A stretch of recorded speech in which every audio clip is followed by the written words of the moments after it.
Alright, what's up everybody? It's your boy Akeem. Welcome to this vlog. Here to give you a scout report on my man Malcolm Brown from my Texas Longhorns. Let's talk a little bit about him. Hailing from the state of Texas, decided to keep things within state, but during his time in high school, he was a parade All-American in 2010 where he rushed for over 2,500 yards and even over 2,100 yards as a junior, and he did play in the 2011 U.S. Army All-American Bowl. Let's talk about his career at Texas. It was pretty disappointing in my opinion. He actually had his best year in 2013 where he rushed for just under 1,000 yards but only 4.2 yards per carry and 9 scores. He did have a couple of games where he rushed for over 100 yards, and each time he rushed for over 100 yards, I'm looking at him, I'm like, hey, this should be the next guy. He should have a breakout season. But he never came up to par and never lived up to the hype that he had coming out of high school. He was one of the top 10 recruits according to both Rival and ESPN 300 coming out of high school, and he did not live up to that during his time at Texas. Rushed for just over 2,600 yards in his career. Now let's talk about his strengths and weaknesses entering this year's draft. First, his strengths. Now he can become a good short yardage running back.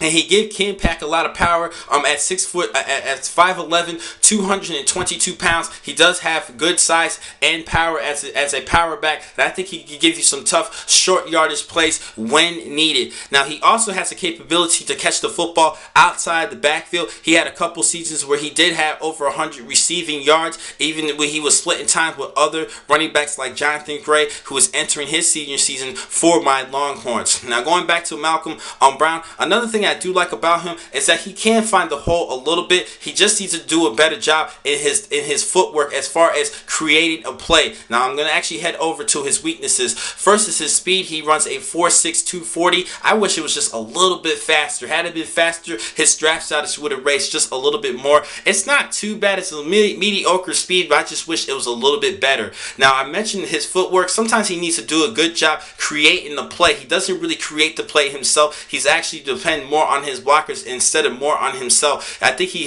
does have the capability to break arm tackles, but as far as his elusiveness, he's not an elusive back to create a big play that you want. So I think at best for him, he's more of a short yardage play, and for his projection for this year, I actually have him as a 6th or 7th round selection of this year's draft. At best, he is a short yardage play. I think a team will select him, but mainly possibly in the 7th round of this year's draft to look for a short yardage back. He's not a creative running back who can create big plays, and he's not a home run threat like he was back in high school. And he had to deal with some injuries, but as far as his play in the Big 12 Conference and for a school who is known to have great production from their running backs, he did not live up to par for my Longhorns. So I have him as a late round draft pick at 6th round at best, but I see him more as a 7th round pick. Now the next time I'm going to catch you guys will be in just a couple of seconds. I'm going to give you one last blog for today. Thank you for watching this blog. I'm your man Akeem McCall. Be easy.